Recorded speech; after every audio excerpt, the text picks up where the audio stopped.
Now we're going to look at a special circumstance of U.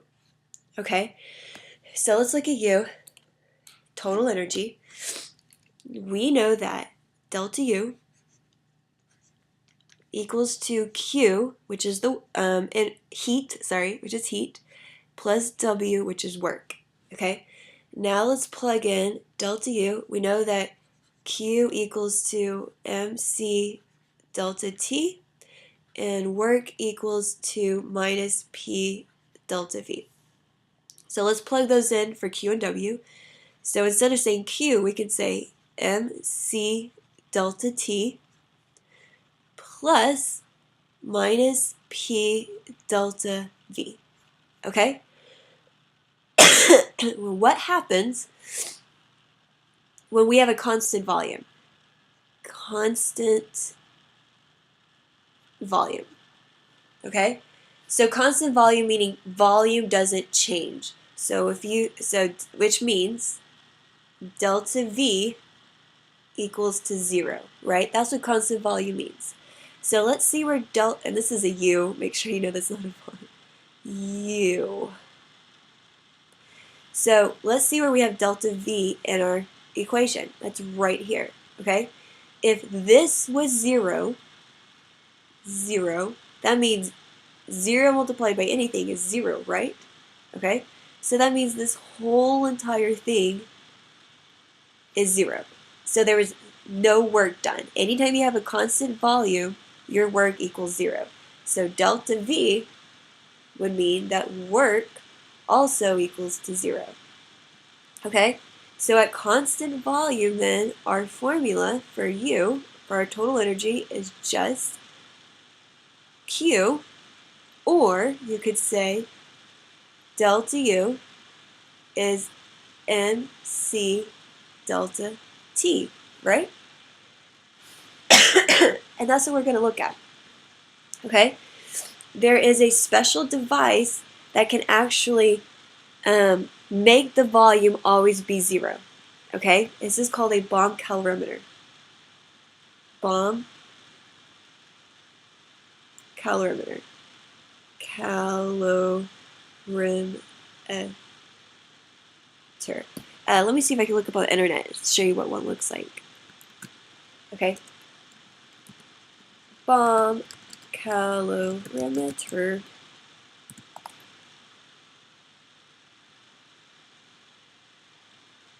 See if I can look up images.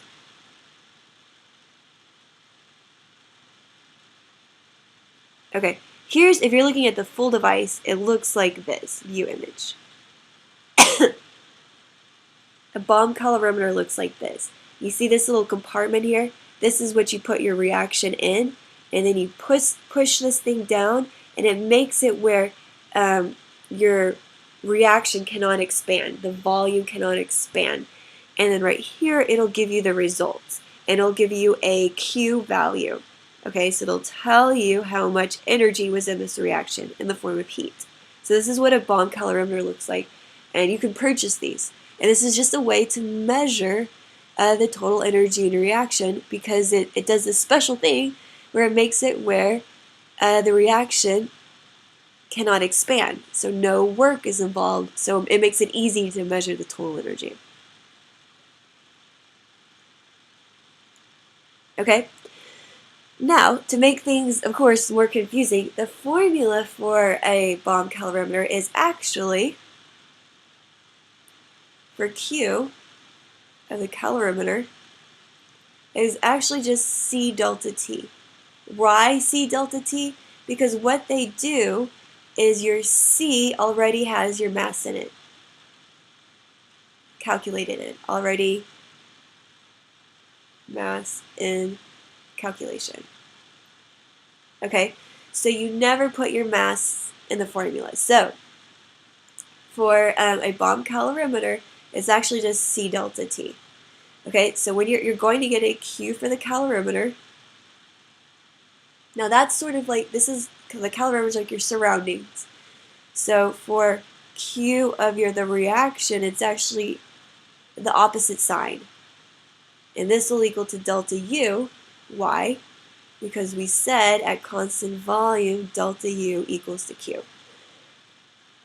So basically you're going to get a Q for the reaction, and you need to change the sign, or Q for the calorimeter, you need to actually get the, change the sign for the reaction. So let's look at an actual calculation.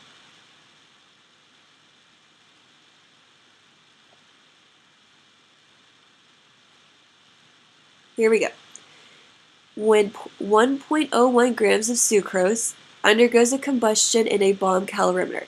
So how do you know it's a bomb calorimeter problem? It'll say bomb calorimeter in the problem. The temperature rises from 24.92 to 28.33. So let's write that down. So your temperature initial, let's see, was 24.92 Celsius. Your temperature final is 28.33 degrees Celsius. Okay, now let's keep in mind our formula we use for a bomb calorimeter is C delta T. No M in this. This is a special circumstance where you don't actually need M. Okay, so let's go ahead and calculate delta T right here. Delta T is my final, which is 28.33 minus my initial, which is 24.92. So when I put that in the calculator, you get 3.41 degrees Celsius. So that is my delta T. Now let's see what C equals to. C bomb, so heat capacity for the bomb calorimeter is 4.9 kilojoules per degree Celsius. 4.9 kilojoules per degrees Celsius. Okay, that's my C. And another number they gave us a mass of 1.01 grams for sucrose. And let me also add in there the molecular weight of sucrose is 342 grams equals 1 mole. Now let's see what they actually want us to calculate.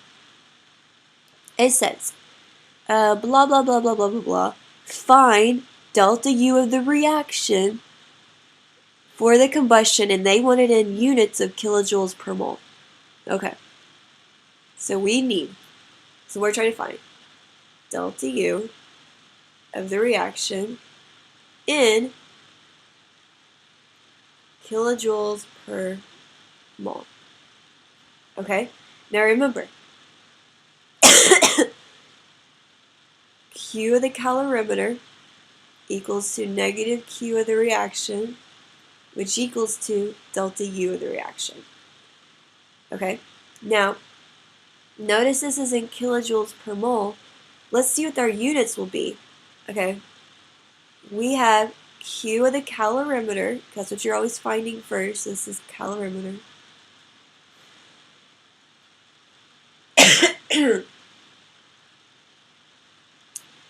Is C, which we said C was 4.9 units of kilojoules per degree Celsius. And delta T, we calculated right here, was 3.41 degrees Celsius. So our degrees Celsius cancels out, and that will leave us with a kilojoule. So let's multiply 4.9 by 3.41, and you should get 16.7 kilojoules. And that equals Q of the calorimeter. So if we want Q of the reaction, we need the negative of that. So Q reaction equals to negative 16.7 kilojoules. Okay, and we said that number equals to delta U of the reaction. Okay, so normally we would be done, and that would be it for the whole calculation. But they threw us a slight curveball. They said, we want the units in kilojoules per mole. not kilojoules, not just kilojoules. So we have to convert this in kilojoules per mole. Okay? So how do we do that? We have to use the grams up here. Oops, where did it go? The grams right here and convert that to moles. So let's convert 1.01 grams to moles. So let me change the color here. Let me use orange, I guess. So we have 1.01 grams of sucrose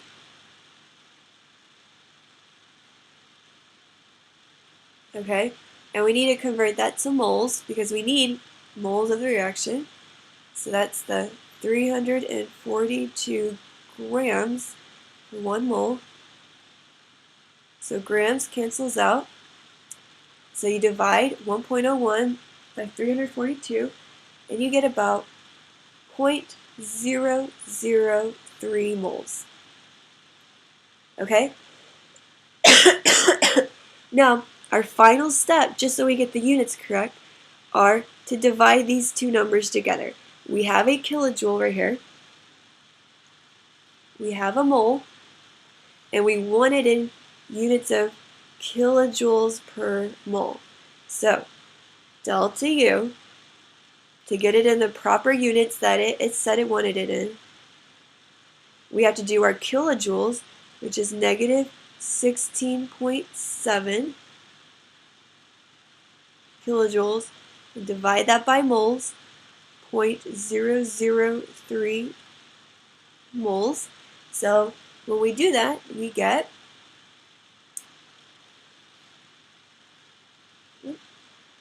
5,566, this would be a negative kilojoules per mole. And that is your final answer there.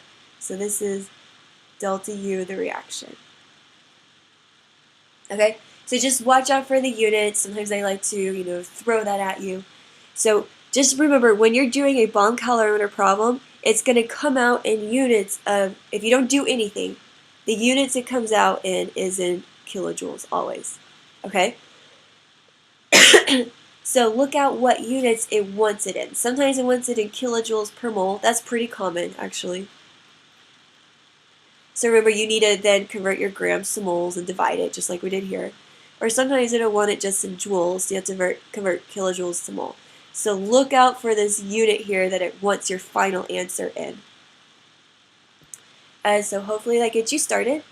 And you're learning a little bit about thermal chemistry. So basically, again, thermodynamics, we're looking at the energy in a reaction. How much energy is associated with it.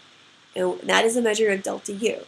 Delta U is Q plus W, so that's your work and your heat. So we looked at how to calculate Q, and we looked at how to calculate W. Now, this here, when we looked at constant volume, we looked at a bomb calorimeter. This is a device that actually measures thermochemistry in a reaction, so the energy in a reaction. Because you might ask, well, how do you measure Q and W? I mean, I get the formulas, but how do you get all those numbers? Well, this is a device, this is a machine that does measure it. Now, the device is pretty expensive, so not everybody can afford one. You can't just have one in your house so you can measure all of the energy associated with everything. So in the next slides or podcast, we'll go over a cheap way to do this. So if you do have a bomb calorimeter, it's very, very accurate, and you can get the energy associated with a reaction, because it keeps the volume constant. But now we'll look at what's a way, it might not be as accurate, but it still gives you very, very, very good results. And really all you need is a thermometer and a styrofoam cup. And you can get the energy of reaction. So we'll look at that next.